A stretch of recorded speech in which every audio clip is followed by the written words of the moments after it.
Hello everyone, welcome to SK Shri Krishna institute में आपका स्वागत है। मेरा नाम मुकेश गंगवाल है और मैं आज आपको पढ़ाने जा रहा हूँ क्लास 10th मैथ्स और इसमें पढ़ेंगे चैप्टर नंबर 10 सर्कल यानी वृत्त। तो आज वृत्त से संबंधित हम फुल चैप्टर स्टडी करने वाले हैं।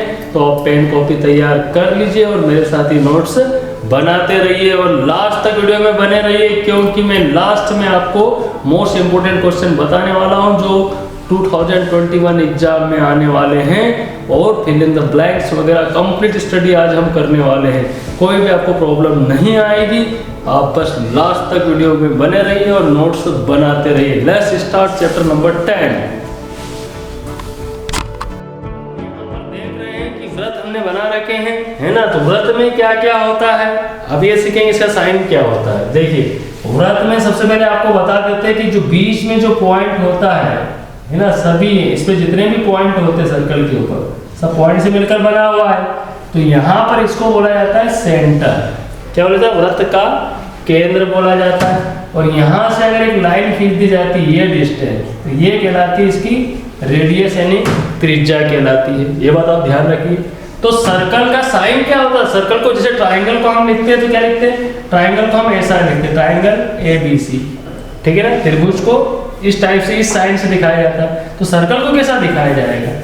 तो सर्कल को लिखने का तरीका होता है COR, यानी कि एक ऐसा सर्कल है जिसका जो सेंटर है वो O है और रेडियस क्या है?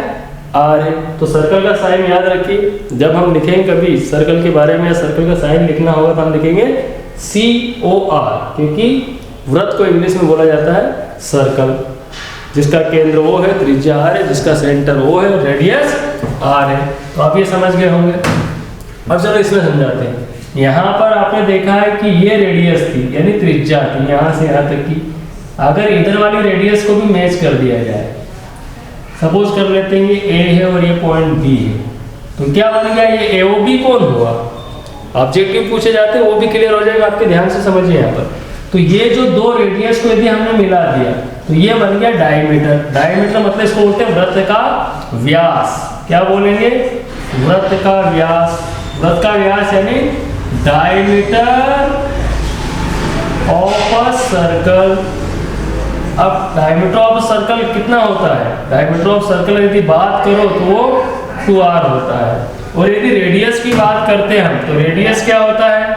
रेडियस यानी कि त्रिज्या की बात करते हैं तो रेडियस r होती है और डायमीटर 2r होता है। ये बात आप ध्यान रखिए, ठीक है ना। हाँ, तो त्रिज्या मतलब रेडियस, तो रेडियस क्या होती है? r होती है। तो जो व्यास होता है त्रिज्या का दुगुना होता है। समझ में आ गया आपको? अब हम बात करते हैं, इसमें एक चीज और आती है वो है कर्ड। कर्ड मतलब टूटी हुई ताड़ी, यानी कि ये रेडियस को नीचे गिरा देंगे, ठीक है ना, या डायमीटर को नीचे कर देंगे, ये बन जाएगा। ये क्या होता है? ये कर्ड होता है। कर्ड मतलब होता है जीवा, वृत्त की जीवा बोलेंगे इसको। समझ में आ गया आपको? तो ये यहाँ पर कहीं पर भी हो सकती है, ये सब कर्ड है। यहाँ से यहाँ तक बोल सकते हैं आप, यहाँ से यहाँ तक बोल सकते हैं, यहाँ से यहाँ तक, ये सब क्या है? जीवा है। तो वृत्त में जीवा है ना, कहीं पे भी आप कैसे भी बना सकते हो। तो यहाँ पर एक ऑब्जेक्टिव एग्जाम में पूछा जाता है वो है कि ट्रू और फॉल्स में पूछ सकते हैं, ठीक है ना, फिल इन द ब्लैंक्स में भी आ सकता है कि वृत्त की सबसे बड़ी जीवा, the longest chord of a circle is called, क्या कहलाती है? वृत्त की सबसे बड़ी जीवा जो होती है, सबसे लंबी जीवा होती है, वो क्या कहलाती है? देख रहे हो आप, क्या कहलाती है वो? डायमीटर, व्यास। तो क्या बोलेंगे? वृत्त की सबसे बड़ी जीवा क्या होती है? व्यास। क्या लिखोगे आप? व्यास। The longest chord of a circle is diameter, ठीक है ना। तो वृत्त की सबसे बड़ी जीवा ये वाली हो सकती है, ये सब छोटी होगी कि ये बीच में आ रही है, एकदम सेंटर में आ रही है, सेंटर से होकर जा रही है, तो जो कर्ड होगी उसे ही व्यास कहा जाता है। ये वृत्त का व्यास है। तो सबसे बड़ी जीवा कौन होती है? वृत्त का व्यास होता है। ये बात आप ध्यान रखिए कि the longest chord of a circle is diameter, यानी किसी वृत्त की सबसे बड़ी जीवा उसका व्यास होता है। और व्यास का आधा क्या होता है? हाफ क्या होता है? रेडियस होता है। यदि मान लो यहाँ पर ये डायमीटर दिया 10 सेंटीमीटर, तो रेडियस कितनी हो जाएगी? 5 इधर हो जाएगी, 5 इधर हो जाएगी, क्योंकि आपको मालूम है जो रेडियस होती है वो डायमीटर की हाफ होती है। समझ गया होगा, क्लियर हो गया।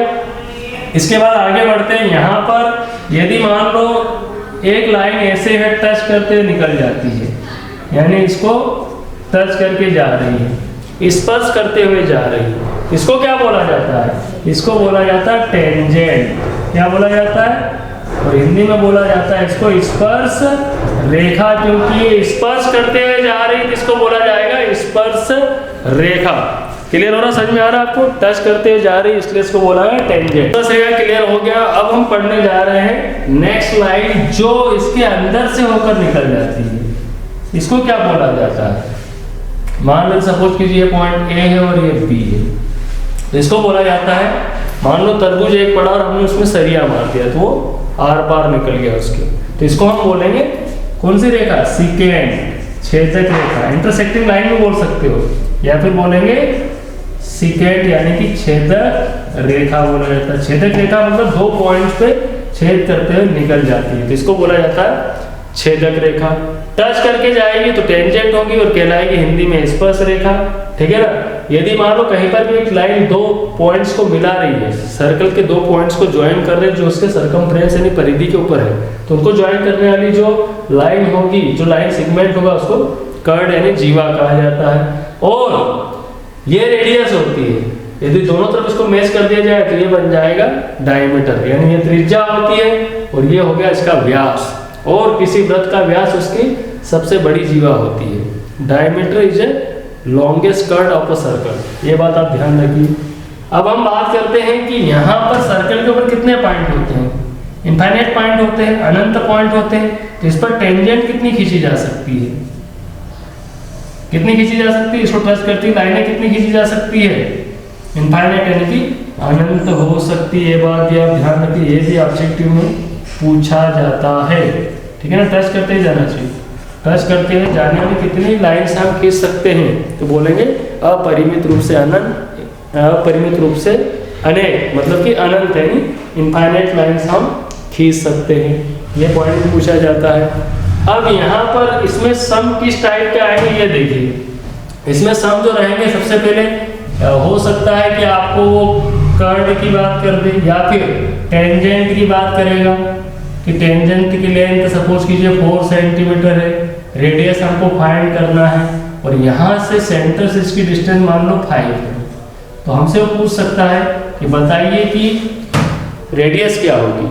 ठीक है ना। तो यहाँ पाइथागोरस थ्योरम लगाएंगे और एक बात ध्यान रखना कि ये रेडियस है और ये टेंजेंट है, यानी त्रिज्या और स्पर्श रेखा में रिलेशन किसका होता है? यहाँ पर आपने टेंजेंट देखा था यानी स्पर्श रेखा देखी थी, यहाँ पर यदि ये त्रिज्या है, सेंटर से सर्कल के किसी पॉइंट यानी वृत्त के किसी बिंदु की दूरी को उसकी त्रिज्या कहते हैं। दोनों रिलेशन कितने का होता है?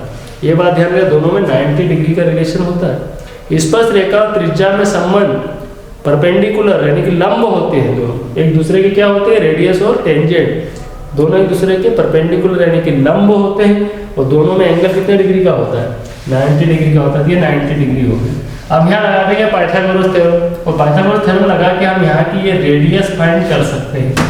तो इस टाइप से इस चैप्टर में सम आएंगे। ठीक है ना। और किस तरह के सम हो सकते हैं, कौन कौन से इंपॉर्टेंट सम है, आपको इस चैप्टर में बताने वाला हूँ। ठीक है ना। तो अब हम आइए चलिए स्टार्ट करते हैं। एक्सरसाइज 10.1 में क्या पूछा जा रहा है ना, उसका आंसर हम क्या दे रहे हैं आप देखिए। तो आप ये सब नोट कर लीजिए और यदि आपको फिर यदि कोई पॉइंट समझ में नहीं आ रहा तो वीडियो को वॉच अगेन कर सकते हैं। ठीक है ना। रिवर्स करके वीडियो आप देख सकते हैं। चलो स्टार्ट करते हैं एक्सरसाइज 10.1 का फर्स्ट नंबर सम क्या है। तो आप देख रहे हैं एक्सरसाइज 10.1 के क्वेश्चन और मैंने यहाँ पर फिल इन द ब्लैंक्स लिखे हैं। अब इनके है ना आंसर कैसे आएंगे है ना, उनको समझेंगे कैसे, ये देखिए आप।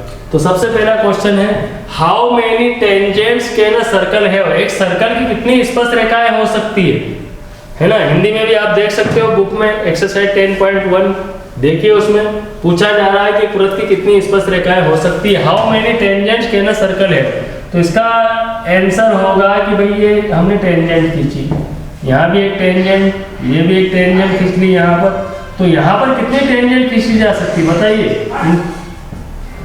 इन्फिनेटली मेनी, मतलब कि यहाँ जितने पॉइंट होते हैं सर्कल पर, सर्कल पर पॉइंट क्या होते हैं? इनफाइनाइट पॉइंट होते हैं तो हम इन्फिनेटली मैनी स्पर्श रेखाएं टेंजेंट्स खींच सकते हैं। तो इसका आंसर क्या होगा? इसका आंसर होगा इनफिनेटली मैनी। और हिंदी में बोलेंगे, क्या बोलेंगे?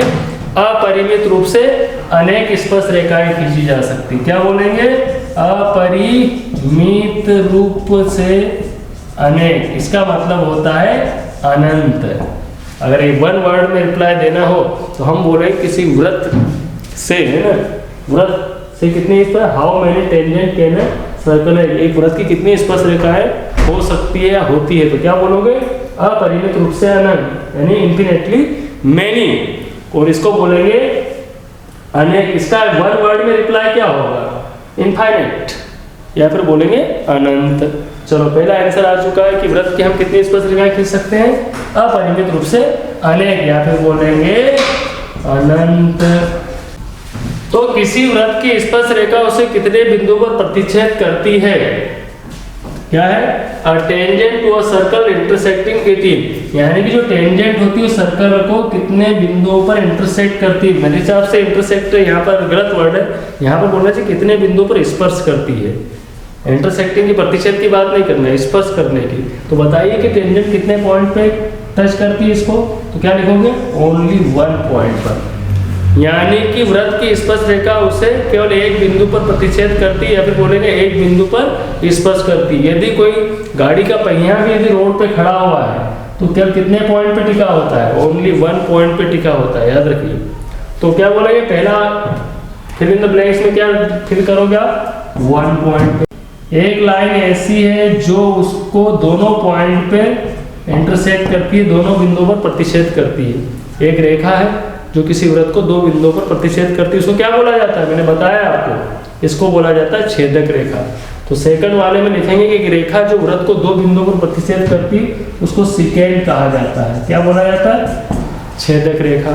समझ में आ रहा है आपको कि एक रेखा जो वृत्त को 2 बिंदुओं पर प्रतिच्छेद करती है उसको क्या बोला जाता है? छेदक रेखा। यानी कि a line intersecting a circle in 2 points is called secant, छेदक रेखा। ठीक है। थर्ड वाला देखते हैं, a circle can have parallel tangent, यानी एक वृत्त की कितनी समांतर रेखाएं हो सकती है सर्कल में। तो यहाँ पर कितनी पैरेलल लाइन हम खींच सकते हैं, कितनी समांतर रेखाएं खींच सकती है उसकी एक जैसी? ओनली 2। तो यहाँ पर आ जाएगा किसी सर्कल की हम केवल 2 स्पर्श रेखाएं खींच सकते हैं, समांतर स्पर्श रेखाएं। ठीक है ना? A circle can have 2 parallel tangent at the most, यानी किसी सर्कल की हम केवल 2 समांतर स्पर्श रेखाएं खींच सकते हैं, 2 पैरेलल लाइन शो कर सकते हैं या ड्रा कर सकते हैं, खींच सकते हैं, हो सकती है। The common point of a tangent to a circle and the circle is a card, यानी कि ये मान लो अपना सर्कल है और ये टेंजेंट और सर्कल का, यानी कि वृत्त और स्पर्श रेखा का जो कॉमन पॉइंट होता है, दोनों का उभयनिष्ठ बिंदु होता है। किसका? स्पर्श रेखा और वृत्त का। उसको क्या बोलते हैं? ये स्पर्श रेखा जा रही है, इसको बोला जाता है स्पर्श बिंदु। The common point of a tangent to a circle and the circle, यानी कि ऐसा कौन सा बिंदु होता है जो वृत्त और स्पर्श रेखा दोनों पर होता है, तो उसको बोलेंगे स्पर्श बिंदु, यानी बोला जाता है पॉइंट ऑफ कांटेक्ट। यानी कि टेंजेंट और सर्कल का ये क्या है? क्या आएगा फिल इन द ब्लैंक्स में? Point of contact. इसको बोला जाता है स्पर्श बिंदु। जहां से स्पर्श रेखा जाती है वृत्त को जिस पॉइंट के ऊपर टच करती है उस पॉइंट को क्या कहा जाता है? स्पर्श बिंदु। और ये बिंदु दोनों में पाया जाता है, दोनों में होता है, स्पर्श रेखा पे भी होता है और वृत्त के ऊपर भी होता है, इसलिए इसको बोला जाता है स्पर्श बिंदु, यानी पॉइंट ऑफ कांटेक्ट कहा जाता है। यानी किसी वृत्त की स्पर्श रेखा उसे एक बिंदु पर प्रतिच्छेद या स्पर्श करती है। सेकंड है, a line intersecting a circle in 2 point is called, एक लाइन है। फिल इन द ब्लैंक्स अपने हो चुके हैं। अब चलते हैं नेक्स्ट क्वेश्चन पे, आप इसको नोट कर लीजिए। ठीक है ना? थर्ड नंबर क्वेश्चन पे चलते हैं। यहाँ पर देखिए थर्ड नंबर क्वेश्चन है, इसमें बोला गया है कि जो सर्कल की रेडियस है, क्वेश्चन पढ़ लेना आप, है ना, 1-2 बार स्टडी कर लीजिए, पढ़ लीजिए। उसमें बोला गया है, पढ़ ही लिया होगा आपने, तो उसने बोला कि यहाँ पर जो रेडियस जो सर्कल की वो 5 सेंटीमीटर है और P पॉइंट से एक टेंजेंट है PQ और उसकी सेंटर से जो डिस्टेंस है वो 12 सेंटीमीटर है। तो सबसे पहले जो उसमें बोला जा रहा है उसका डायग्राम यदि आप बनाओगे तो इन चीज़ों का ध्यान रखना है कि जैसा बोला जा रहा है वैसे ही डायग्राम आप बनाओगे। यदि आपने बाय मिस्टेक यहाँ 12 कर दिया तो प्रॉब्लम हो जाएगी, गलत हो जाएगा पूरा समय। इसलिए आप बड़े ध्यान से सम को स्टडी कीजिए, पढ़िए सवाल को और डायग्राम बनाइए। तो बोला गया है रेडियस 5 है और OQ की डिस्टेंस 12 है, हमको निकालना PQ। तो यहाँ पर 4 ऑप्शन है अपने पास कि आंसर कौन सा होगा, तो हम समझ गए कि इसका आंसर डी वाला होने वाला है। बोले कैसे, देखो यहाँ पाइथागोरस काम करेगी, पाइथागोरस थ्योरम, क्योंकि हमको मालूम है कि जो रेडियस और जो टेंजेंट होती दोनों में रिलेशन होता परपेंडिकुलर का, और एंगल की बात करो तो 90 डिग्री। तो यहाँ पर ये राइट ट्राइंगल आ गया, और राइट ट्राइंगल में किसका यूज करेंगे हम, समकोण त्रिभुज में हम हमेशा पाइथागोरस प्रमेय का यूज किया जाता है। तो यहाँ पर त्रिज्या और स्पर्श रेखा में लंब का रिश्ता होता है 90 डिग्री का। तो ये हो गया लंब, आधार और कर्ण, यानी परपेंडिकुलर, बेस और हाइपोटेनियस। तो इसके हिसाब से हम क्या करेंगे, कभी भी बेस निकालना है, परपेंडिकुलर निकालना है तो हाइपोटेनियस के स्क्वायर कर दो, 12 का वर्ग कर दो, कितना हो गया 144 हो गया, 5 का वर्ग कर दो, कितना हो गया 25 हो गया, यानी इसका स्क्वायर और इसका स्क्वायर करके इसको माइनस कर दो, कितना हो जाएगा 119। तो आंसर आ चुका है कौन सा, √119। अब यहाँ पर स्टूडेंट बोल रहे हैं सर अभी समझ में नहीं हुआ कैसे, तो इसको अब हम डिटेल आपको दिखा रहे हैं, है ना। देखिए अब ये आंसर कैसे आया। तो सबसे पहले स्टार्ट करते हैं, गिवन डेट से शुरू करते हैं, ठीक है। सॉल्यूशन क्या लिखोगे, गिवन डेट दिया है, क्या दिया आपने यहाँ पर देखिए। सबसे पहले आपको मालूम है कि जो OP है, रेडियस कितनी है, त्रिज्या कितनी है 5 सेंटीमीटर, O से Q की डिस्टेंस कितनी है 12 सेंटीमीटर। तो फाइंड क्या करना है हमको, ज्ञात क्या करना है, PQ की लेंथ हमको फाइंड करना है। PQ कितना है हमको पता लगाना है, क्वेश्चन मार्क लगा देंगे, ठीक है। PQ हमको फाइंड करना है। तो यहाँ पर ये है, आंसर मालूम है अपने को, कैसे निकाला है, इसका स्क्वायर करके इसका स्क्वायर करना है, माइनस कर देना है और उसका रूट निकाल लेना, वर्गमूल निकाल लेना। तो अभी कैसे हुआ देखते हैं। तो देखेंगे हम समकोण त्रिभुज कौन सा ले रहे हैं, OPQ। OPQ में पाइथागोरस प्रमेय से, कौन सी थ्योरम यूज कर रहे हैं, पाइथागोरस प्रमेय से। In right triangle OPQ by Pythagoras theorem. Pythagoras theorem हमको मालूम है, ठीक है ना, आपको आती होगी। सबसे पहले किसको लिखा जाए, जिसको फाइंड करना है। तो बेस का square plus perpendicular square equals to hypotenuse square.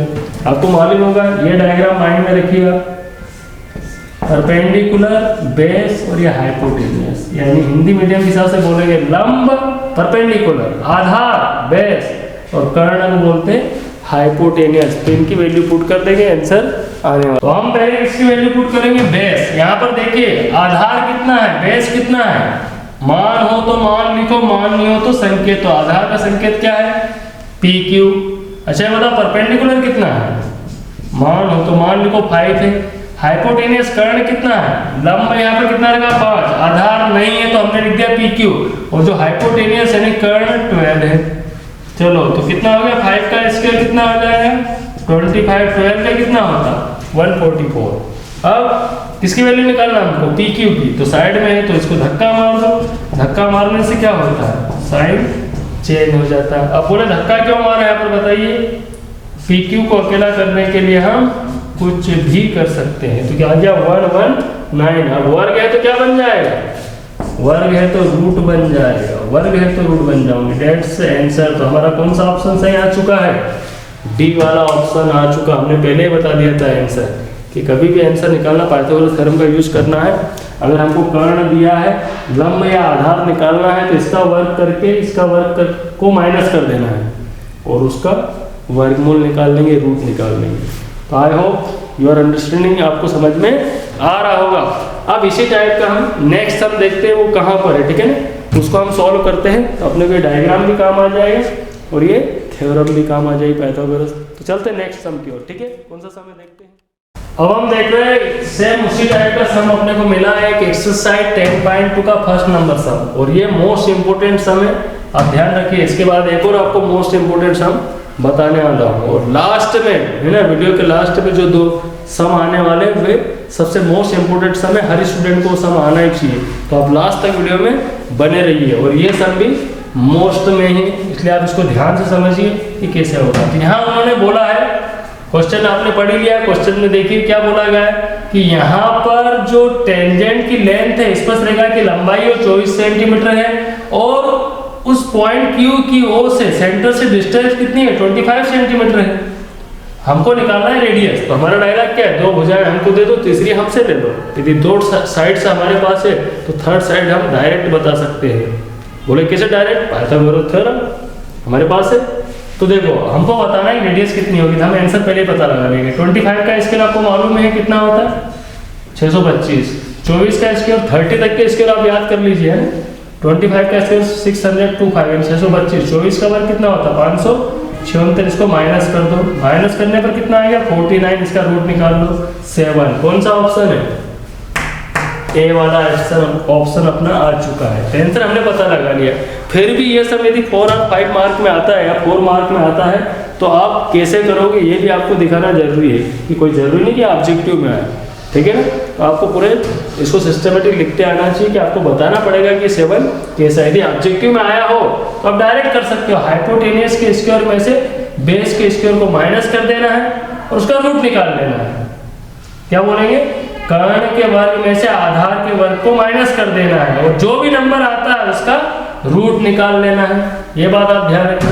चलो इसको स्टार्ट करते हैं, पूरा डिटेल लिख के बताते हैं कैसे लिखेंगे। सबसे पहले बताइए ओ क्यू कितना दिया है यहाँ पर 25 सेंटीमीटर, ठीक है।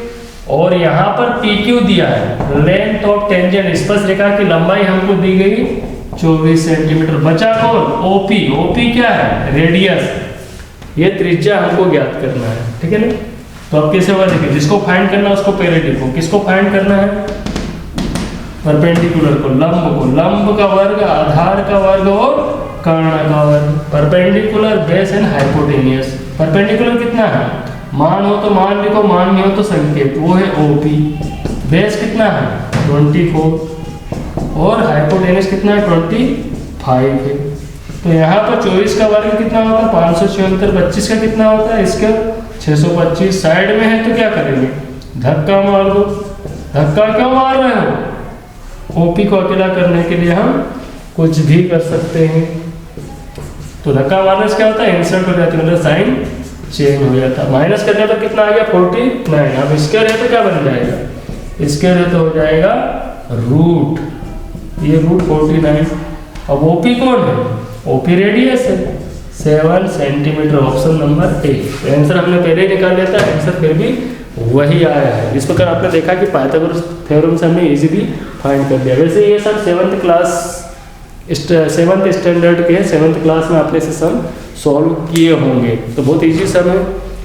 तो आपको यदि कोई डाउट्स फिर भी आ रहे तो कमेंट्स करके हमसे क्वेश्चन पूछ सकते हैं, या फिर हमारे ऑनलाइन क्लास भी ज्वाइन कर सकते हैं। व्हाट्सअप नंबर आप डिस्क्रिप्शन में देख सकते हैं, लिंक है व्हाट्सअप नंबर, आप उसमें हमसे कांटेक्ट कर सकते हैं।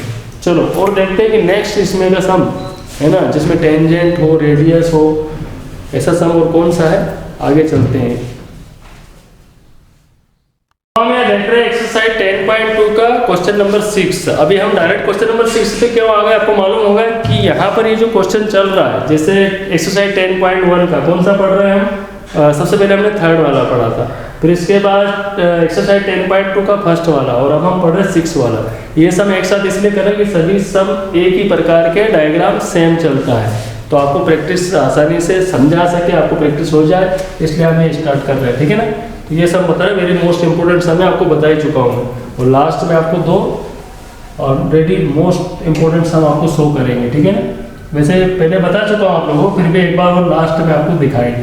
तो यहाँ पर देखिए हमको बताना है कि ये रेडियस कितनी होगी, फिर से रेडियस पूछी गई यहाँ पर। उसने बोला है कि जो टेंजेंट है पॉइंट ए, बोला फ्रॉम पॉइंट ए से खींचना। अगर उसने बोला कि ए पॉइंट है तो आपको ए ही दिखाना, फिर यहाँ पर क्यों नहीं लिखोगे आप, क्योंकि उसने बोला पॉइंट फ्रॉम पॉइंट ए से एक टेंजेंट है जिसकी लेंथ 4 सेंटीमीटर है और सेंटर से उस पॉइंट की डिस्टेंस 5 सेंटीमीटर है।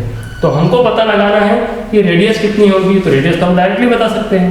कर्ण का वर्ग कर देंगे कितना, 5 का स्क्वायर 25, 4 का 16, माइनस कर दो 4 का अच्छा 16, तो कितना बचेगा माइनस करने पर 9, और 9 का रूट कितना होता है 3, तो इसका आंसर आएगा, रेडियस आएगी 3 सेंटीमीटर। रेडियस हमको फाइंड करना है। चलो देखते हैं क्या दिया है, गिवन डेट लिख लेंगे पहले। 6 नंबर हमें OA = 5 सेंटीमीटर। 5, 4 और 3 का रिलेशन होता है, ऐसे पाइथागोरस थ्योरम में याद रखना। हमको पहले मालूम था अगर ये 5 और 4 है तो 3 आएगा, अगर ये 3 होता तो ये 4 आता। कैसे, जैसे 5 का इसके 25, 3 का 9, 25 में से 9 गया 16 का 4।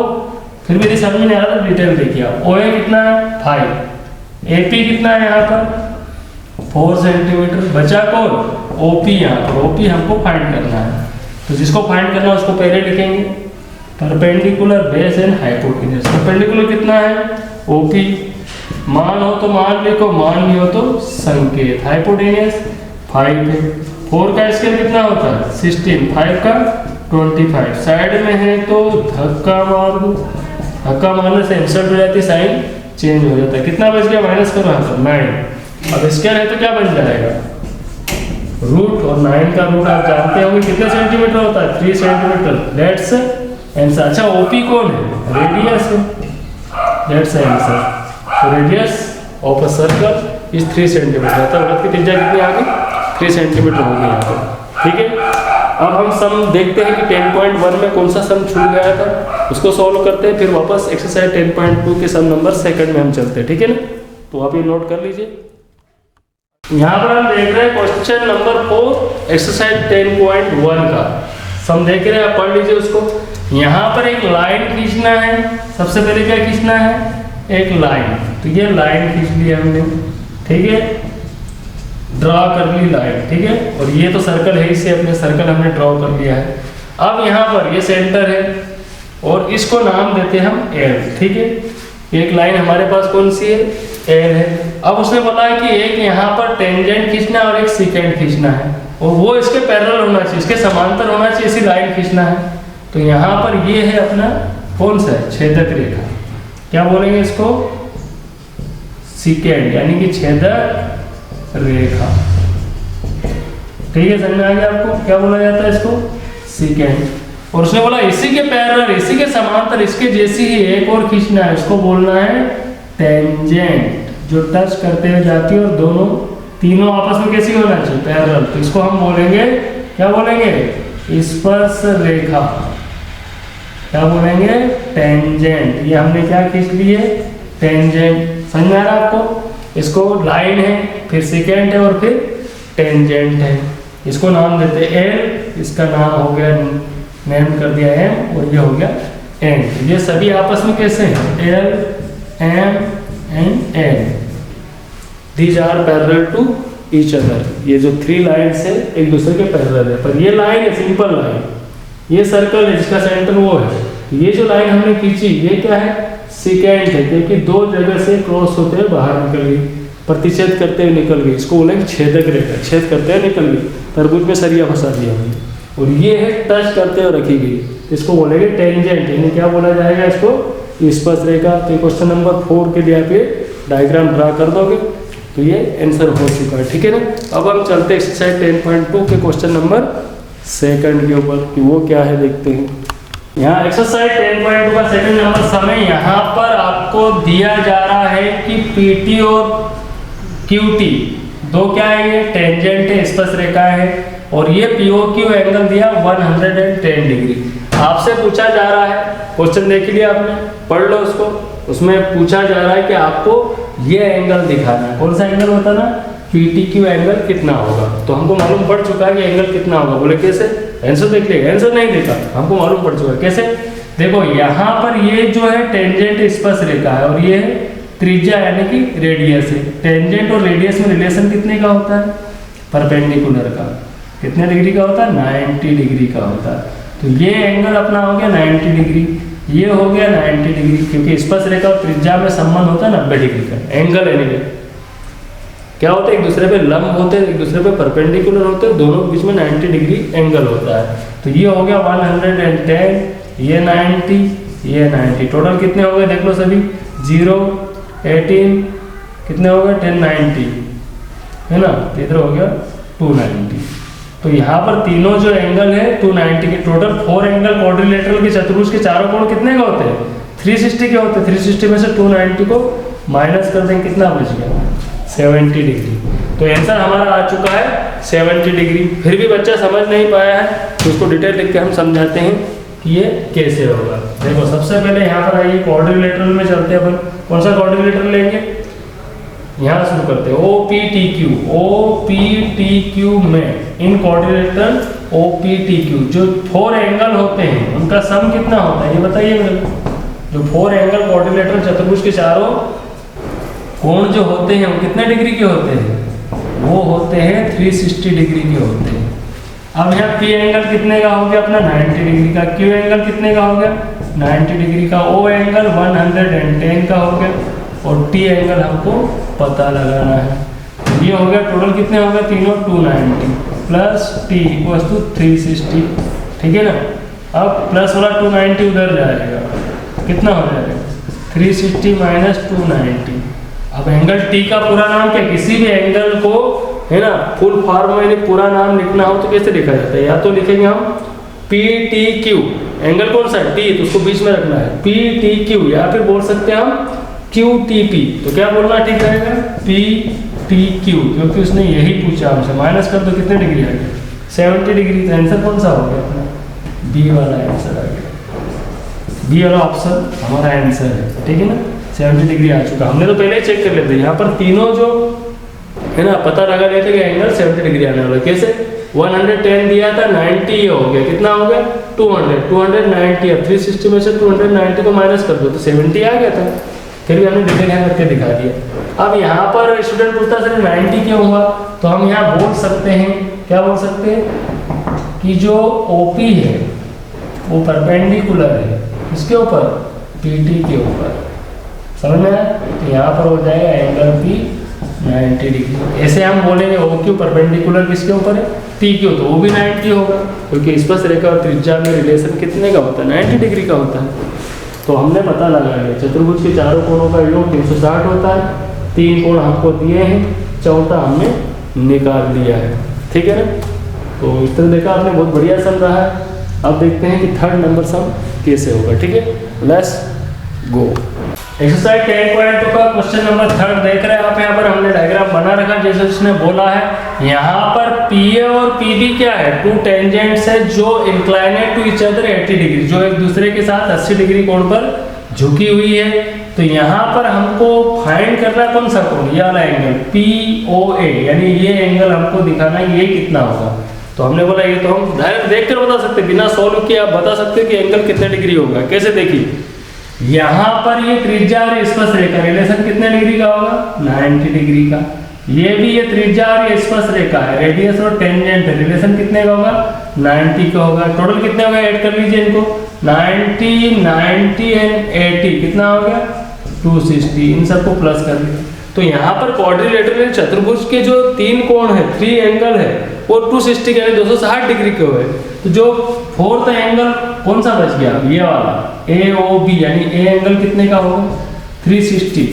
4 एंगल कितने होगा 360 माइनस 260 कितना बच गया 100 डिग्री।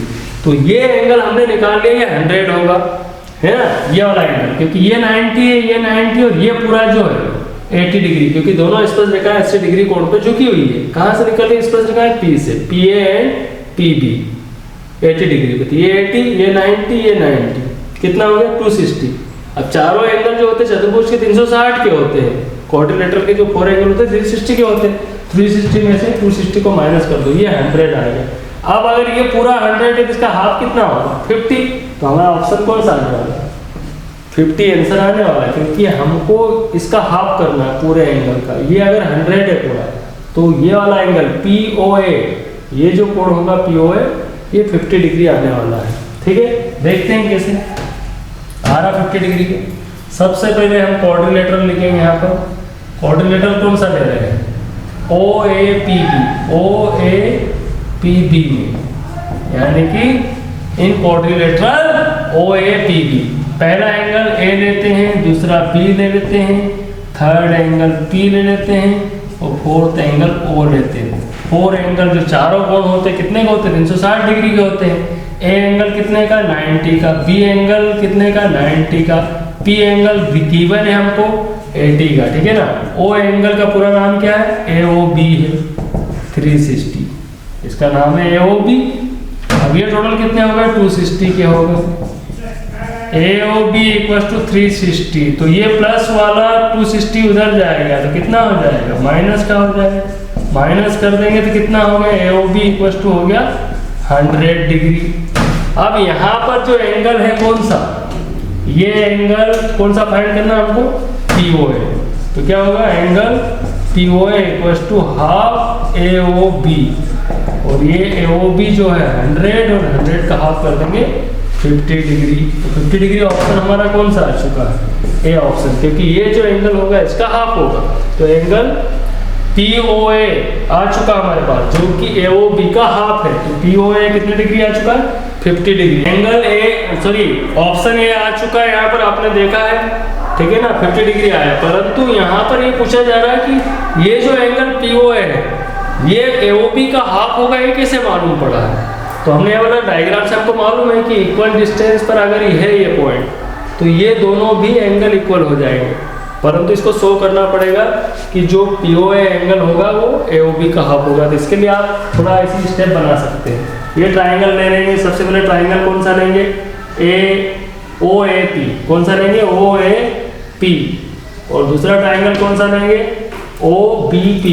ट्राइंगल OBP में इन ट्राइंगल OAP है OBP। यहाँ पर इसने बोला मेरे पास A एंगल 90 है, इसने बोला मेरे पास B एंगल 90 है, इसने बोला OA रेडियस है, इसने बोला OB रेडियस है, और इसने बोला मेरे पास OP है, तो इसने बोला मेरे पास भी OP है। कॉमन है दोनों में, ठीक है, कॉमन हो गया। इसलिए दोनों ट्राइंगल क्या हो जाएंगे? OAP congruent triangle OBP। दोनों ट्राइंगल एक दूसरे कैसे हो गए? सर्वांगसम हो गए। कौन से नियम से हुआ? Right RHS। तो यहाँ पर राइट एंगल है, हाइपोटेनियस है एंड साइड से बाय लिख देंगे, ठीक है। यानी कि RHS प्रमेय से, क्या लिखोगे? RHS प्रमेय से, ठीक है। कौन सी थ्योरम?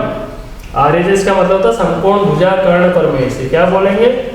समकोण भुजा कर्ण प्रमेय से। कर्ण प्रमेय से क्या प्रूफ हो जाएगा कि ये जो एंगल, इसने बोला मेरे पास एंगल कौन सा है? POA किसके इक्वल हो जाएगा? POB के इक्वल हो जाएगा। इसका मतलब है कि ये दोनों इक्वल है। इसका मतलब जितना ये होगा उतना ये होगा, तो ये 50 है तो ये भी 50 होगा। तो ये भी आप वहाँ पर शो कर सकते हैं एग्जाम में। यदि सब ये 4 और 5 मार्क में आता है तो आप ये शो कर सकते हैं, ठीक है ना। वैसे हमने प्रूव कर लिया है कि ये एंगल 50 डिग्री आएगा, ठीक है। चलो नेक्स्ट हम देखते हैं आगे कैसे होगा। यहाँ पर 10.2 का 7 नंबर क्वेश्चन देख रहे हैं। ये भी एक मोस्ट इंपोर्टेंट सम है, क्योंकि ये भी न्यूमेरिकल सम में माना गया है। यहाँ पर उसने बोला है कि यहाँ सर्कल है, 2 सर्कल है, 2 वृत्त है जो कि कोसेंट्रिक है, समकेंद्रित है, यानी दोनों का सेंटर कैसा है? सेम है। तो आप डिवाइडर लोगे और एक 5 सेंटीमीटर का सर्कल बनाना है, और उसी जगह से एक 3 सेंटीमीटर का सर्कल बनाओगे।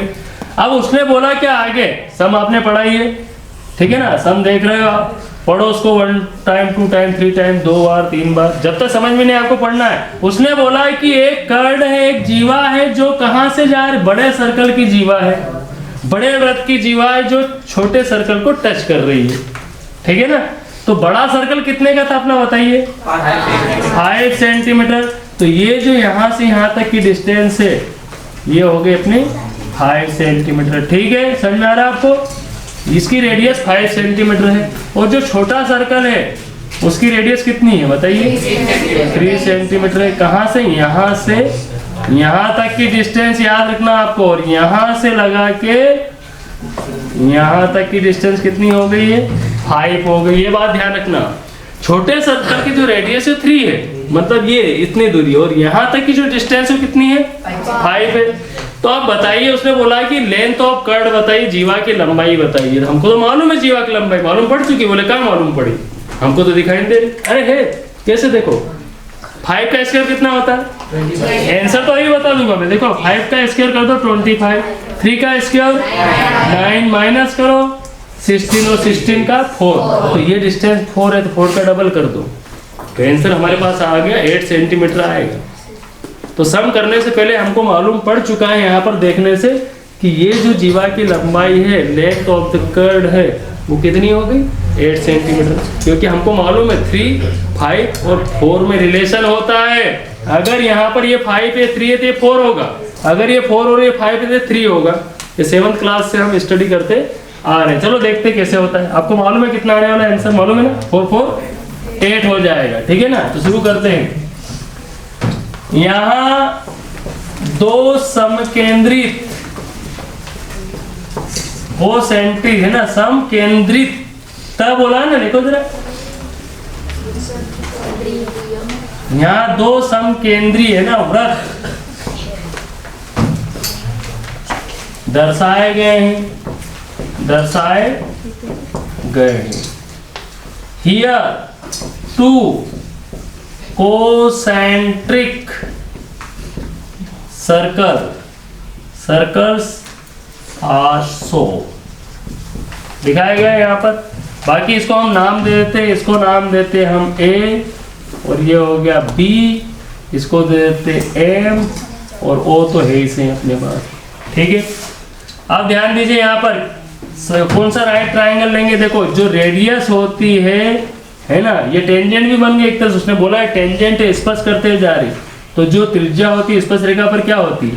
लंब होती है 90 डिग्री। तो हम कौन सा त्रिभुज लेंगे? समकोण त्रिभुज AMO में पाइथागोरस प्रमेय से। लिखते रहिए आप, बैठे मत रहिए, साथ में चलते रहिए। पाइथागोरस प्रमेय से in right triangle AMO by Pythagoras theorem. अब तो बड़ा इजी होने वाला सब। कैसे देखिए जरा ध्यान से।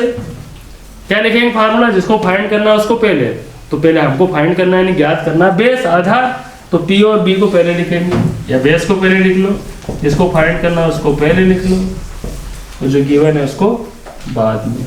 क्या होता है फार्मूला, कहाँ से आया? ये डायग्राम आप ध्यान में रखिए, ये परपेंडिकुलर, ये बेस और ये hypotenuse.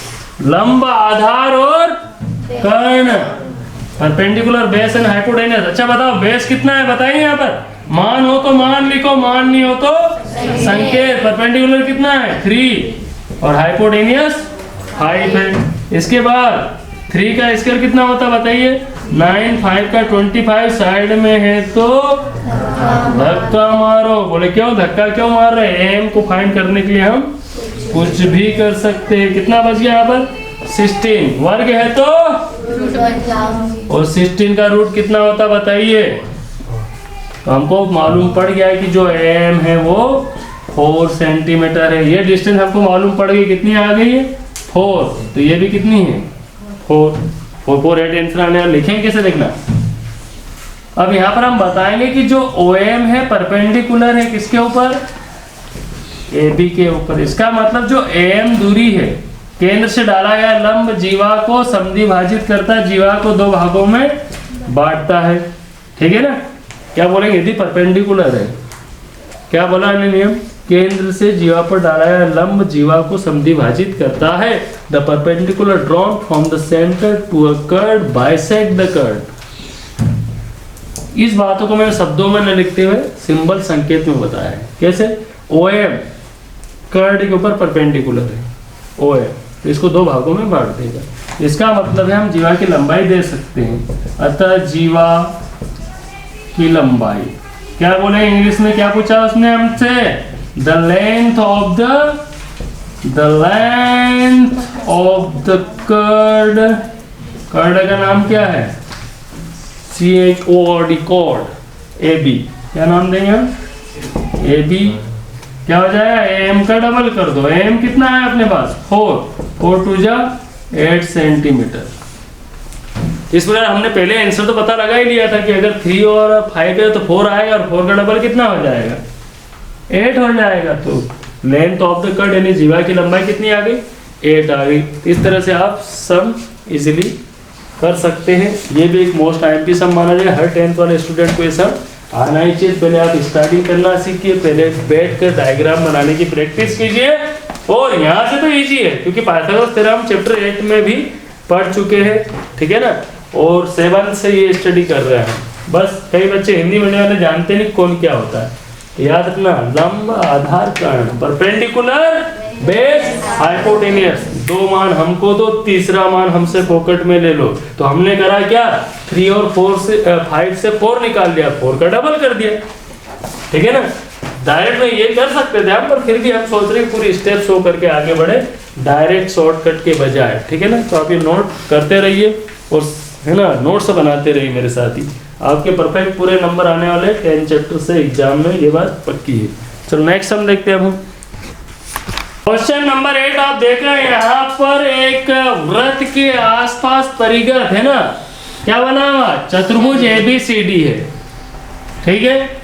A quadrilateral ABCD drawn circumscribe और द सर्कल के आसपास एक क्या बना है, क्वाड्रिलेटरल बना हुआ। देख रहे हैं क्वेश्चन में, आप पढ़ ही लोगे।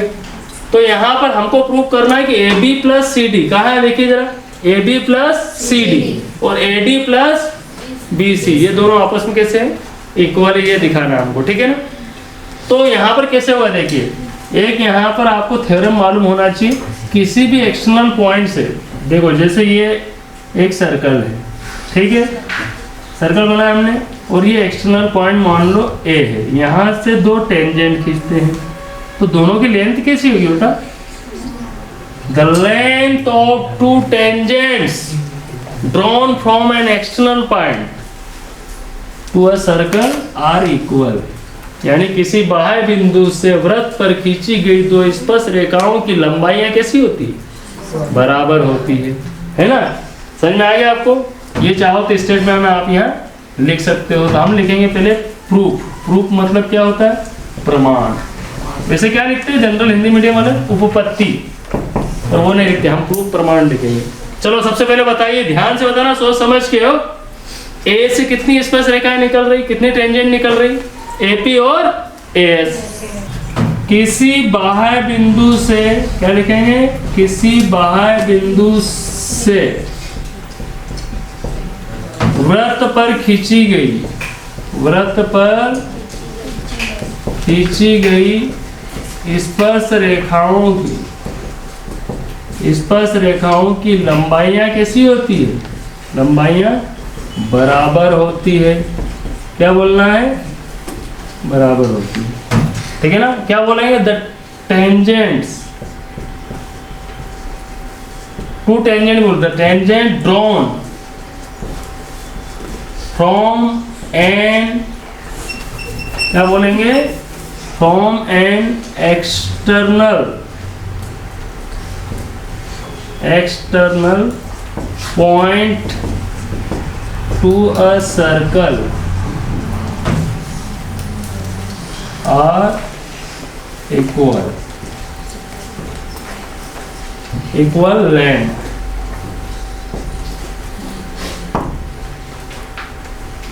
कैसी होती, दोनों की लेंथ कैसी होती, इनकी लंबाई कैसी होती, बराबर होती है। आप ध्यान देना जरा, ए से कौन कौन निकले, ध्यान देना, AP और AS हो गया फर्स्ट।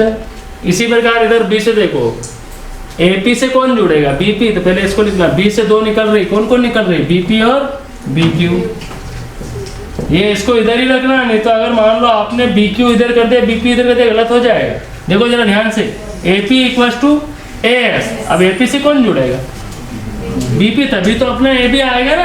इस बात को ध्यान रखना आप, इधर AP पहले और AS बाद में। अब इधर कौन पहले आएगा, BP पहले और BQ बाद में, ध्यान रखना इक्वेशन नंबर। इससे कौन बन जाए, AP और PB से बन गया AB, बन गया।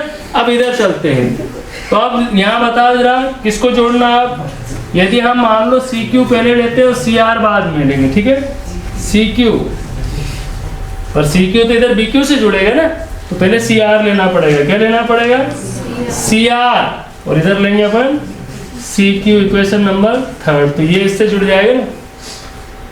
इसके बाद CR से कौन जुड़ेगा बताओ, DR जुड़ेगा।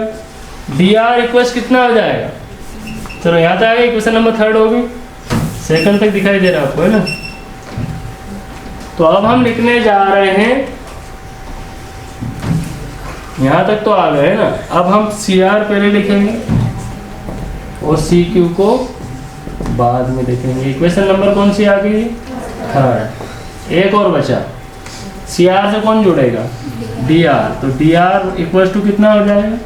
D S. तो यही ध्यान रखना किसको पहले लिखे और किसको। अब जरा ध्यान दो कैसे हमने प्रूफ किया है ना, कैसे करेंगे।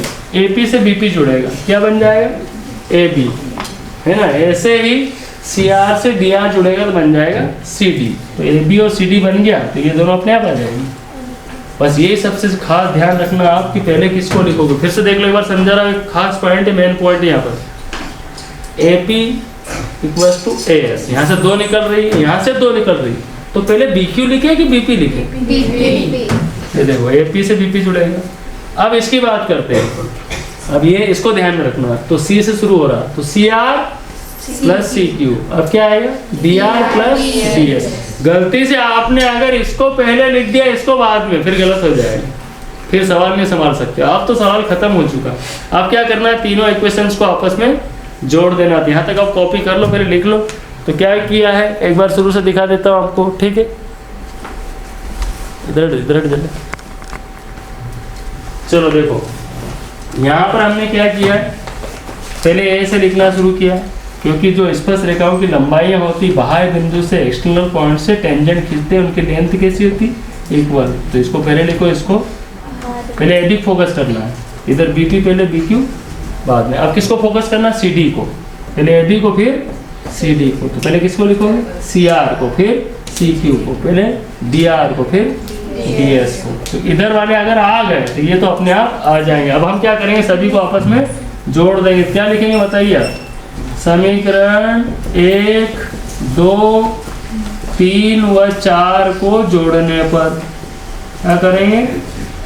जोड़ने पर क्या बोलेंगे? On adding equations first, second, third and fourth, ये लिख लो। क्या सभी को आपस में जोड़ देंगे। तो लेफ्ट के लेफ्ट में जोड़ेंगे, राइट के तो एपी प्लस बीपी और C R plus D R. Plus कर लिया अपन ने, ये लेफ्ट वाले हो गए। अब हम कौन से लिखेंगे? राइट वाले। एस, अच्छा एस के साथ कौन जमेगा ये भी देख लो। एस के साथ डी एस जमेगा, एस के साथ डी एस। या फिर एक बार ऐसा करते, चलो लिख ही देते सही है। A S plus D S, इधर देखिए आप कौन आएगा? इधर बी क्यू और C Q, B Q and C Q. अब जो प्रूव करना है उसी को लिख दो, काम बन गया। तो हो गया A B plus C D, ये हो गया equals to A D plus B C. यही हमको प्रूव करना था। हैंड्स तो नोट कर लीजिए अभी। चारों स्टेप आगे इक्वल हो गया है ना, ये हमको प्रूव करना था। अब इसी से हमको थोड़ा आगे बढ़ा के एक सम और हम आगे करते हैं, ठीक है?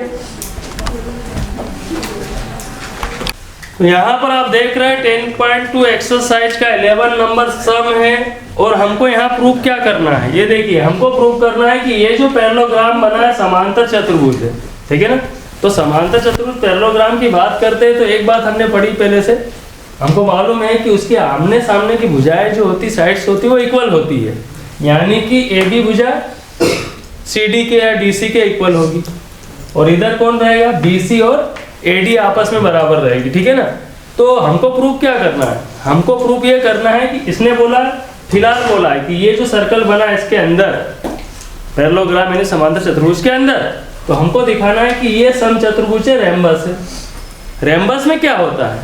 समांतर चतुर्भुज में पैरेललोग्राम में आमने सामने की साइड से यानी भुजाएं बराबर होती है और रेम्बस में एक ही फर्क होता है कि उसमें सभी साइड्स इक्वल होती है।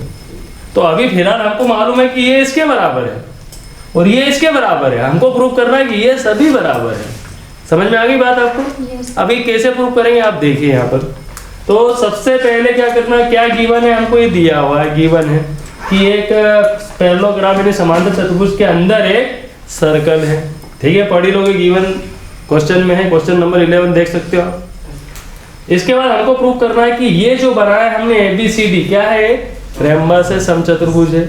और समचतुर्भुज में एक ही बात दिखाना है कि चारों साइड से यानी भुजाएं कैसे दिखाना, हमको इक्वल दिखाना। तो उसके लिए हम सबसे पहले ये आपको मालूम होना चाहिए, क्या बोलेंगे, the length of tangent, the length of tangent. यहाँ से कितनी टेंजेंट निकल रही देख लो, 2 स्पर्शरेखाएं निकल रही, इनकी लंबाइयां कैसी होती है, बराबर होती है। तो लिखा हुआ देख लिया आपने, the length of tangent drawn from an external point to a circle are equal. ठीक है, बाहर बिंदु से वृत्त पर खींची गई स्पर्श रेखाओं की लंबाइयां कैसी होती है, बराबर होती है। थ्योरम भी बहुत मोस्ट इंपोर्टेंट है, आपको आना ही चाहिए ना। तो देखिए यहाँ से देखो कितनी स्पर्श रेखाएं जा रही, 2। तो पहली कौन सी जा रही है, AP, और इधर से कौन जा रही, AS, क्योंकि 2 यहाँ से जा रही टेंजेंट और दोनों की लेंथ अब इक्वल होती है, प्रूफ किया हुआ है, थ्योरम में प्रमेय है। तो इक्वेशन नंबर हो गई अपनी फर्स्ट। इसके बाद B से बताइए। अब B से ध्यान रखना, BQ पहले मत लिख देना, क्योंकि हमको AB फिलहाल ये प्रूव करना है कि AB प्लस CD दिखाना है। लास्ट क्वेश्चन आपने देखा, उसी टाइप से फिर से करना आपने को। तो AP से कौन जुड़ेगा, BP। तो पहले किसके लिखे वो, BP को पहले लिख लो, P वाले को पहले लिखना। तो ये BP किसके इक्वल हो गया, BQ के। इक्वेशन नंबर कौन सी हो गई अपनी, सेकंड हो गए। अब यहाँ पर चलिए, अब C पर चलिए। अब हम पहले किसको लिखेंगे बताइए, ये भी सी, Q वाला इधर इस साइड है, तो पहले हम लिखेंगे CR को। तो क्या लिखेंगे, CR equals to CQ। Equation number कौन सी हो गई अपनी, थर्ड हो गई। अब हम लिखेंगे DR इक्वल्स टू DS। यदि आपने यहाँ पर इन बातों को ध्यान नहीं रखा कि किसको पहले लिखे किसको बाद में, तो मिस्टेक हो सकती है, याद रखना। तो याद रखना, इस P वाले को पहले लिखना है, इधर से R वालों को पहले लिखना है, क्योंकि यहाँ से 2 टेंजेंट निकल रही। तो एक ही बात ध्यान रखना, आप इधर से किसको पहले लिखोगे, P वाली डिस्टेंस को, और इधर से R वाली डिस्टेंस को पहले लिखना है। तो A से 2 स्पर्शरेखाएं होंगी, 2 टेंजेंट, एक तो ये एक ये। पहले P वाले को लिखना है, इधर CR CQ DR DS। तो क्या ध्यान रखोगे, P वाली डिस्टेंस पहले लिखना है 2 बार, ठीक है ना, और इधर R वाली डिस्टेंस को पहले लिखना है। अब बस इनको ऐड कर देंगे, है ना। क्या बोले, on adding equations first, second, third and, इसका मतलब हिंदी में क्या होगा, समीकरण 1 2 3 4 को जोड़ने पर, जोड़ के देखते हैं। अब लेफ्ट के लेफ्ट में जोड़ेंगे, राइट के राइट में। AP से कौन जुड़ेगा, देखिए यहाँ पर BP प्लस हो जाएगा, AP प्लस BP। इधर कौन होगा, देखिए CR में DR प्लस होगा, CR प्लस DR हो गया प्लस। अब इस साइड देखिए, ये वाले हो गए प्लस। इधर BQ में कौन जुड़ेगा, CQ, BQ प्लस CQ, और इधर होगा AS plus DS, AS plus DS। Clear हो, कोई डाउट तो नहीं। अब ऐसा मैंने क्यों लिखा, मैंने जानबूझ के इनको देख कर लिखा है। यहाँ पर मैंने पहले यहाँ पर सेट ऐसे ही किया है। तो ये बताओ, AP और BP को जोड़े तो क्या बनेगा, AB, इधर बनेगा CD, इधर बनेगा BC, और इधर बनेगा AD। तो ये लास्ट सम में हम यहाँ तक प्रूफ पहले ही हम कर चुके, सिद्ध कर चुके क्वेश्चन, ठीक है ना। अब हमको क्या दिखाना है कि साइड से सभी इक्वल है, तो पहले इनको इक्वल दिखाते, किसको, AB और BC को इक्वल दिखा देते हैं, ठीक है ना। तो उसके लिए क्या करेंगे, पैरेललोग्राम में आमने सामने की साइड्स कैसी होती है, इक्वल होती है। AB के बराबर कौन है, CD, तो हम CD को हटा के क्या कर देंगे, AB कर देंगे, क्योंकि हमको इन दोनों को अभी जुड़ी हुई भुजाओं को बराबर दिखाना। आमने सामने की तो बराबर है, हमको मालूम है, और अभी हमको दिखाना है कि AB और BC बराबर है। तो फिलहाल हमने किसका रोल हटाना है, CD का।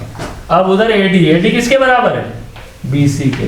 ये हो गया BC BC, तो कितना हो गया, 2AB इक्वल्स टू 2BC। 2 से 2 हमने शो कर दिया कि AB और BC इक्वल है, क्योंकि हम पहले जानते समांतर चतुर्भुज में क्या होता है। देखो ध्यान से, AB के इक्वल कौन होता है, बताओ, पैरेललोग्राम कौन सा ABCD में, इन पैरेललोग्राम ABCD में हम जानते हैं कि AB किसके इक्वल था, देख के बताओ AB किसके बराबर था, CD के, और BC किसके बराबर था, AD के बराबर था, है ना। तो AD को हटा के BC कर देंगे और CD को हटा के AB कर देंगे। अब AB इक्वल्स टू BC आ गया। यहाँ पर आप देख रहे हैं हमने प्रूव कर दिया कि AB इक्वल्स टू BC है, ठीक है ना।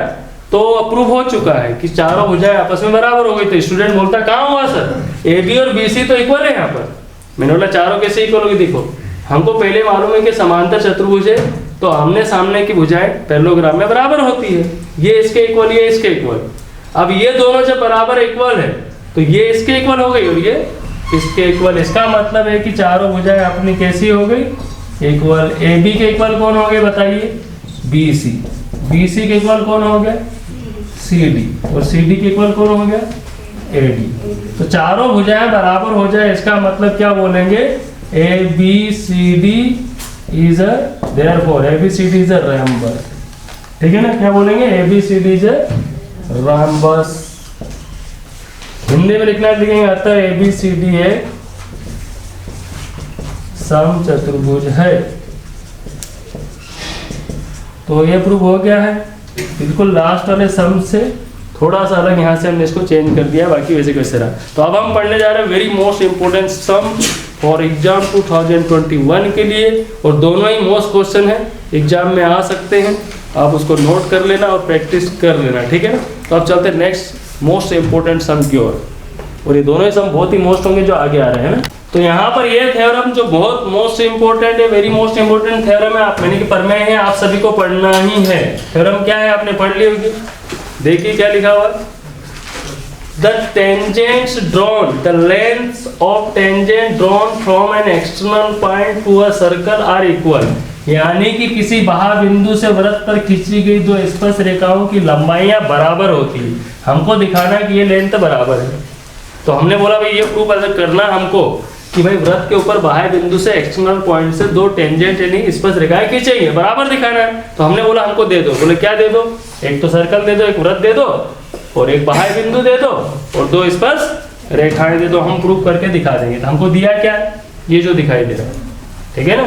तो ये यहाँ से जो टेंजेंट ड्रॉन की है उनको इक्वल दिखाना है। तो बहुत वेरी मोस्ट इंपोर्टेंट है, आपको प्रैक्टिस करना है, इसकी याद रखना। तो हमको दिया क्या है, देखिए जरा, वृत्त, वृत्त यानी सर्कल है ना, वृत्त को क्या लिखते हैं, सर्कल COR। जो सर्कल का सिंबल है वो COR है, जिसका सेंटर वो है, रेडियस R है। वृत्त COR की दो स्पर्श रेखा, कितनी स्पर्श रेखाएं हैं, दो स्पर्श रेखाएं कौन कौन सी है, AP और AQ है, देख रहे हैं आप। एंड A क्या है यहाँ पर, A कोई बाह्य बिंदु है, A कोई बाह्य बिंदु है। तो सबसे पहले आप गिवन लिखना सीखिए, जो जो हमको सामने है दिखाई दे रहा है डायग्राम में वो सब गिवन है। तो क्या लिखेंगे, इंग्लिश में लिखेंगे AP and AQ, AP and AQ are two tangents. क्या है, टू टेंजेंट्स। ये हमको दिया हुआ जो सामने दिखाई दे रहा है ना, ऑफ सर्कल। सर्कल का नाम क्या है, सर्कल का नाम क्या लिखा जाता है, COR। ऐसा क्यों लिखते हैं, जैसे ट्राइंगल को ABC लिखते हैं अपन, ट्राइंगल ABC बनाते हैं ना, तो सर्कल को लिखते हैं यानी वृत्त को लिखते हैं COR से, जहां O क्या होता है, सेंटर, और R क्या होती है, रेडियस। अच्छा A कौन सा बताइए, A is an external point. External point मतलब कोई बाह्य बिंदु है। चलो ये तो गिवन हो गया। अब हमको प्रूफ क्या करना है इसमें, हमको प्रूफ करना है कि लेंथ कैसी है, इक्वल दिखाना है। तो लिखेंगे टू प्रूफ। टू प्रूफ मतलब होता है सिद्ध करना। तो हमको सिद्ध करना है AP इक्वल्स टू AQ, ये दिखाना है दोनों की लंबाई किसी बराबर। इसको बोलते हैं ओए ओए थ्योरम बोला जाता है। अब ओए ओए थ्योरम क्यों बोला जा रहा है इसको आप समझिए, अभी मालूम पड़ेगा आपको। तो यहाँ पर दो ट्राइंगल बनाने की कोशिश करेंगे, उसके लिए हम, ट्राइंगल तो है नहीं यहाँ पर, ट्राइंगल कैसे बनाएंगे, तो हम लिखेंगे कंस्ट्रक्शन, रचना करेंगे। इसको मिलाएंगे हम OP OQ और OA को मिलाया, ज्वाइन। क्या लिखेंगे? ज्वाइन। क्या लिखना है? कंस्ट्रक्शन, यानी हिंदी में क्या बोलते हैं इसको? रचना। ज्वाइन, इसको ज्वाइन किया, OP OQ तथा OA को मिलाया। एंड लिख सकते हैं, क्या लिखेंगे यहाँ पर? एंड OA को मिलाया। कितने जनों को मिलाया हमने? देख लो चित्र में, देख लो। इंग्लिश में क्या लिखना है? इतना join OP OQ and OA, तीनों को मिला दिया। अब यहाँ पर आपने एक बात देखी, ये रेडियस है और ये क्या है? टेंजेंट। रिलेशन किसका होता है? 90 डिग्री। मालूम है ना आपको? 90 डिग्री का रिलेशन होता है स्पर्श रेखा और त्रिज्या में। तो हमने क्या किया यहाँ पर? कंस्ट्रक्शन आपको ध्यान रखना है। अब हम करेंगे प्रूफ। तो पहले प्रूफ करने से पहले आपको इतना लिखते आना ही चाहिए। अब शुरू करते, चलो प्रमाण यहाँ लिख देते। क्या लिखेंगे? प्रमाण। इंग्लिश में बोलो तो लिखना है यहाँ पर प्रूफ। दो ट्राइंगल लेंगे, ये राइट ट्राइंगल, ये भी राइट ट्राइंगल। अब यहाँ पर हम करने क्या जा रहे हैं? दोनों को सर्वांगसम दिखाएंगे, कॉन्ग्रुएंट दिखाएंगे। कॉन्ग्रुएंट कैसे दिखाया जाता है देखना। इस ट्राइंगल का नाम बोलिए आप, क्या है इसका नाम? OPA। क्या लिखेंगे? समकोण त्रिभुज OPA। और इसका नाम क्या है? OQA तथा त्रिभुज OQA में। इंग्लिश में लिखेंगे in right triangle OPA and triangle OQA। तो यहाँ पर हम दो ट्राइंगल ले लेंगे, ठीक है। अब दोनों में सर्वांगसम दिखाने के लिए, कॉन्ग्रुएंट दिखाने के लिए कितने प्रॉपर्टी मिलना चाहिए बताइए? 3 प्रॉपर्टी मैच करना चाहिए। अगर इन दो त्रिभुजों के अंदर 3 गुण 3 प्रॉपर्टीज मिल जाती है तो चौथी प्रॉपर्टी हम ये लिख देंगे। ये AP कहाँ है? ये रहा AP, इस ट्राइंगल में, इस त्रिभुज में, और AQ इसमें है। पर हम सीधे नहीं लिख सकते, पहले कितने गुण मिलना चाहिए? 3 प्रॉपर्टी मैच करना चाहिए। मैच कर रही है क्या? देखो ध्यान से, देखो मैं बताता हूँ कैसे मैच कर रही है। इसने बोला, इस ट्राइंगल ने बोला मेरे पास P90 है। क्या बोला? मेरे पास P90 है। तो इसने बोला मेरे पास Q90 है। बोले Q90 है भाई। दोनों में मैच करना है, 3 प्रॉपर्टी मैच करेगी तो ये सिद्ध होगा, नहीं तो नहीं होगा। और हमको मालूम है कि 3 प्रॉपर्टी यहाँ पर मैच कर रही हो। कौन सी? देखिए यहाँ पर रेडियस है, यानी कि त्रिज्या है, और ये स्पर्श रेखा। रिलेशन किसका होता है? टेंजेंट और रेडियस, 90 डिग्री का। इधर भी ये टेंजेंट है और ये रेडियस है। त्रिज्या और स्पर्श रेखा रिश्ता किसका होता है? 90 डिग्री का। इसने बोला मेरे पास P90, इसने बोला मेरे पास Q90 है, ठीक है। इसके बाद इसने बोला मेरे पास रेडियस है OP। क्या बोला उसने? मेरे पास रेडियस है OP। तो इसने बोला मेरे पास भी तो OQ है। चलो ठीक है।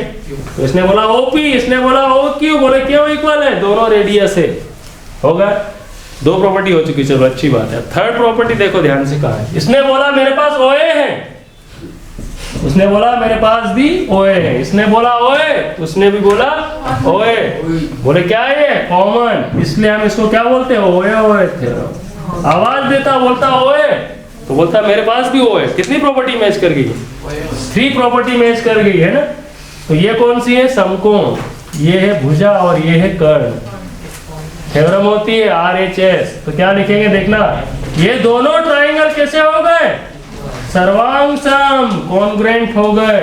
ट्राइंगल OQA कौन सी प्रॉपर्टी से? बाय RHS, ठीक है ना। क्या बोलेंगे? समकोण भुजा कर्ण प्रमेय से। क्या लिखोगे? समकोण भुजा कर्ण प्रमेय से, या RHS प्रमेय से लिख सकते हो आप। क्या लिख सकते हो? RHS प्रमेय से, ठीक है। अब 3 प्रॉपर्टी मिल गई। मैंने बोला 4th प्रॉपर्टी कहां से लाएंगे? 4th प्रॉपर्टी वो बोलना है जो हमको प्रूव करना है। इसने बोला मेरे पास AP है, तो उसने बोला मेरे पास AQ है। पर ऐसा कब बोल सकते थे हम? इसने बोला मेरे पास AP है, इसने बोला मेरे पास AQ है। तो 3 प्रॉपर्टी होने के बाद ही चौथी प्रॉपर्टी वो बोलेंगे जो हमको प्रूव करना है। पर 3 के पहले नहीं बोल सकते आप। जब तक 3 गुण नहीं मिलेंगे चौथा गुण आप नहीं लिख सकते हो। बोले ऐसा क्यों लिखा, मेरे को समझाइए। तो मैंने बोला CPCT। क्या लिखा? CPCT से। बाय CPCT, यानी इसको हिंदी में बोलते हैं समकोण त्रिभुजों के सर्वांग सम अवयव आपस में कैसे होते हैं। लास्ट में क्या लिखोगे, SP। Corresponding part of congruent triangle are equal, यदि दो त्रिभुज सर्वांग सम है, कॉन्ग्रुएंट है, तो उनकी सभी साइड्स, सभी एंगल आपस में कैसे हो जाते हैं, इक्वल हो जाते हैं। तो अगर तीन प्रॉपर्टी मिल रही तो चौथी इसने बोला AP, तो इसने बोला PQ। चलो एक बार रिवाइज देता, वेरी मोस्ट इंपोर्टेंट क्वेश्चन है, आपको ऐसे कैसे नोट करना, पहले ये लिखने की और डायग्राम बनाने की प्रैक्टिस कर लीजिए। क्या देखो, हमको ये दिखाई दे रहा है, ये दिया हुआ है, क्या दिखाई दे रहा है, एक तो सर्कल है और दो स्पर्श रेखाएं और एक कोई बाह्य बिंदु है, क्योंकि प्रमेय क्या है, किसी बाह्य बिंदु से वृत्त पर खींची गई स्पर्श रेखाओं की लंबाइयां बराबर होती है। The lengths of tangent drawn from an external point to a circle are equal. तो आपको ऐसा याद होना चाहिए, क्योंकि एग्जाम में पूछे जाएगा, फिल इन द ब्लैंक्स भी हो सकता है कि स्पर्श रेखाओं की लंबाइयां कैसी होती है, तो क्या बोलोगे, इक्वल, आर इक्वल। तो ये ब्लैंक्स बनेगा, क्या बनेगा, बराबर की जगह ब्लैंक्स आ जाए, रिक्त स्थान आ जाए, ट्रू फॉल्स में पूछ सकता हो। तो याद रखना कि स्पर्श रेखाओं की लंबाइयां, द लेंथ्स ऑफ टेंजेंट्स कैसी होती है, इक्वल होती है जब किसी एक्सटर्नल पॉइंट से खींचते हैं। तो ये पॉइंट ध्यान रखना। तो उसके लिए हमको क्या दिया है, एक तो सर्कल दिया है और दो स्पर्श रेखाएं दी, कहां से, एक्सटर्नल पॉइंट से, बाह्य बिंदु से। तो ये जो निर्देश है ये क्या है, ये कंस्ट्रक्शन है, रचना है। किसको मिलाया हमने, OP, OQ और OA को मिलाया। बोले क्यों मिलाया, अरे प्रूव करने के लिए हम कुछ भी कर सकते हैं, मिलाना क्या होता है, ठीक है ना। ये कर लिया हमने, मिला लिया। बोले क्यों, दो ट्राइंगल बनाना है कि, चलो दो ट्राइंगल पहले ये लिख लोगे आप, गिवन, प्रूव करना है कि दोनों की लेंथ इक्वल है, ये हमने ज्वाइन किया। अब यहां से सम स्टार्ट हो रहा है, कितनी प्रॉपर्टी मैच करना चाहिए दोनों ट्राइंगल में, 3। तो हमको मालूम था, इसने बोला मेरे पास P है, इसने बोला मेरे पास Q है, इसने बोला मेरे पास OP है, इसने बोला मेरे पास OQ है, इसने बोला मेरे पास OA है। तो बोले मेरे पास भी तो OA दिख नहीं रहा क्या, फिर बोलेगा इसने बोला AP, तो उसने बोला AQ, 3 प्रॉपर्टी मैच कर रही, ठीक है ना। तो चौथी प्रॉपर्टी अपने आप उसी को लिख दो जो हमको प्रूव करना है। और 3 मिलने के बाद ही, क्योंकि दोनों कैसे, ये किसका साइन है, सर्वांग सम का, 9th में पढ़ा होगा आपने, नहीं पढ़ा कोई बात नहीं, समझ लीजिए। 3 प्रॉपर्टी मिलते हैं, इसको सर्वांग सम बोलते हैं। भाई भाई हो गए तो बिछड़े हो भाई, 3 प्रॉपर्टी मैच करी तो ही मानेगा वो। फिर बोलेगा AP, तो बोलेगा AQ, CPCT, कॉन्ग्रुएंट, क्या बोलेंगे, corresponding part of congruent triangle are equal, यानी कि सर्वांगसम त्रिभुजों के संगत अवयव, दो त्रिभुज सर्वांगसम है तो उनके संगत अवयव कैसे हो गए, बराबर। तो आप इसको लिख के प्रैक्टिस कर लीजिए, लेक्चर को अगेन वॉच करके फिर से ध्यान से सुनिए, और एग्जाम में लिख कर आए आपके परफेक्ट नंबर मिलने वाले, ठीक है। चलते एक और नेक्स्ट मोस्ट इंपोर्टेंट क्वेश्चन कौन सा मैं आपको बता रहा था, देखिए। तो यहाँ पर आपने देखा कि वेरी मोस्ट इंपोर्टेंट थ्योरम थी, और इस थ्योरम को जाना जाता है ओए ओए थ्योरम के नाम से, और आपने गाना भी सुना होगा ओए ओए। अब हम यहाँ पढ़ने जा रहे हैं एक्सरसाइज 10.2 का क्वेश्चन नंबर 4। ये भी बहुत यानी वेरी मोस्ट इंपोर्टेंट क्वेश्चन है 2021 के लिए, आपको प्रैक्टिस कर लेना है और बार बार इसको है ना समझिए, देखिए, क्योंकि आपको एग्जाम में दिखना ही है। वेरी मोस्ट इंपोर्टेंट है क्वेश्चन है, आप ध्यान रखिए, मैं बार बार बोल रहा हूँ। तो यहाँ पर है क्या क्वेश्चन, पहले वो समझिए। क्वेश्चन नंबर 4, तो यहाँ पर theorem number 2 and question number 4 दोनों ही टेक्निकल मोस्ट इंपोर्टेंट क्वेश्चन है, आपको प्रैक्टिस करना है। तो पहले देखिए आप क्वेश्चन क्या है, पढ़ लीजिए क्वेश्चन क्या है। क्वेश्चन में बोला गया है कि एक सर्कल है और उसका डायमीटर है, और डायमीटर के एंड्स के ऊपर अंतिम सिरों पर दो स्पर्श रेखाएं खींची जा रही है। ये एक सिरा कौन सा है, यहाँ पर एंड कौन सा है, ए, और इधर कौन सा है, बी। तो उसने बोला है कि जो टेंजेंट ड्रॉन की जा रही at the end of a diameter of a circle are equal, sorry parallel.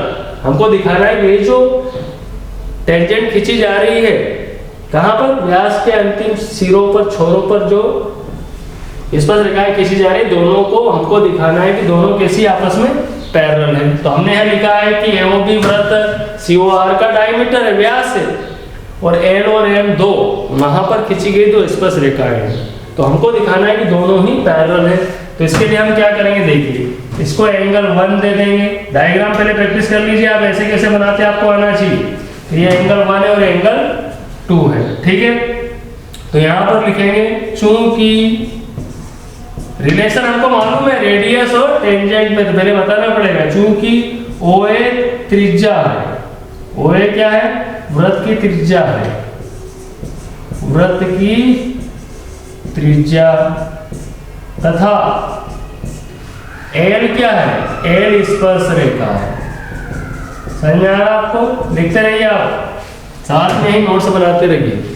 क्या बोलेंगे, since OA is a radius and L is a tangent, L is a tangent of a circle। तो क्या दोनों में relation किसका होता है, दोनों एक दूसरे पर क्या होते हैं, परपेंडिकुलर होता है। तो OA परपेंडिकुलर किस पे होगा, L के ऊपर होगा, तो OA परपेंडिकुलर टू L। समझ में आ रहा है आपको?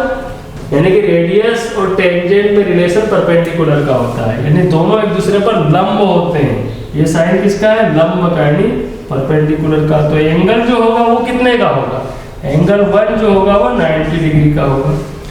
सिमिलरली इसी प्रकार यहाँ पर देखिए OB किसके ऊपर परपेंडिकुलर होगा, लिखेंगे इसी प्रकार, इंग्लिश में क्या लिखोगे, सिमिलरली OB परपेंडिकुलर किसके ऊपर होगा, M के ऊपर। तो एंगल 2 कितने डिग्री होगा, वो भी 90 डिग्री होगा।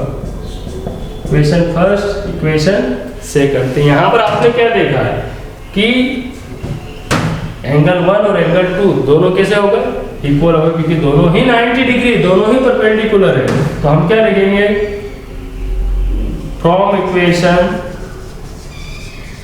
फर्स्ट एंड सेकंड, समीकरण 1 और 2 से क्या पाया हमने, समीकरण 1 व 2 से हमने देखा है कि angle 1 is equal to angle 2, दोनों एंगल आपस में बराबर है। अभी एंगल 1 और एंगल 2 कौन है, ये दोनों इनका नाम क्या है, ये एकांतर कोण है। क्या लिखेंगे, परंतु ये एकांतर कोण है।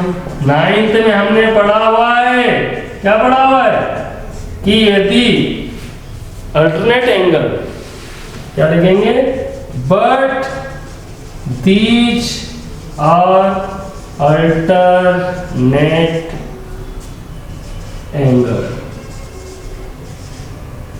क्या पढ़ा है हमने 9th में, बताइए।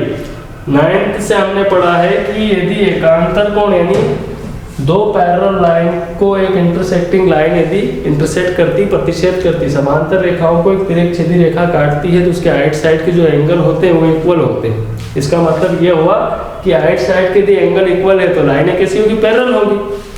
ये हमने 9th में ऐसा पढ़ा, देखिए ये पैरेलल लाइन है, इसको ये इंटरसेक्ट करती है, तो ये दोनों अगर पैरेलल होगी तो ये वाला एंगल 1 और एंगल 2 आपस में इक्वल हो सकते हैं। कंडीशन है दोनों पैरेलल होना चाहिए। तो हमने यहाँ क्या क्या देखा है कि दोनों एंगल इक्वल है, तो लाइनें कैसी हो जाएगी, इसका मतलब है L पैरेलल टू M, यही हमको प्रूफ करना है। क्योंकि 9th में हमने पढ़ा है यदि अल्टरनेट एंगल राइट साइड के एंगल इक्वल हो तो वो लाइनें कैसी हो जाती है, पैरेलल। हमने शो कर दिया कि एंगल 1 और एंगल 2 दोनों कैसे हैं, इक्वल है, तो दोनों टेंजेंट कैसी होगी, पैरेलल, हैंस प्रूफ। ठीक है, तो ये वेरी मोस्ट इंपोर्टेंट क्वेश्चन है। आप बिल्कुल इसको ऐसे कैसे लिखकर नोट्स बना लीजिए, डायग्राम की प्रैक्टिस कर लीजिए, आपको पूरे 4 मार्क आपके कंप्लीट हो जाएंगे, आपको मिल जाएंगे एग्जाम में। तो आपको 2 मैंने मोस्ट इंपोर्टेंट क्वेश्चन बताए हैं। एक तो थ्योरम नंबर 10.2 बुक में देख सकते हैं आप, ठीक है ना, थ्योरम नंबर 10.2, और एक्सरसाइज 10.2 का क्वेश्चन नंबर कौन सा है, 4 नंबर क्वेश्चन, वो आप प्रैक्टिस कर लीजिए। ठीक है, और नेक्स्ट चैप्टर अभी हम और आपके सामने लाने वाले चैप्टर नंबर 12, तो उसके लिए आप तैयार रहिए और हमारे वीडियो को लाइक कीजिए, शेयर कीजिए और सब्सक्राइब कर लीजिए चैनल।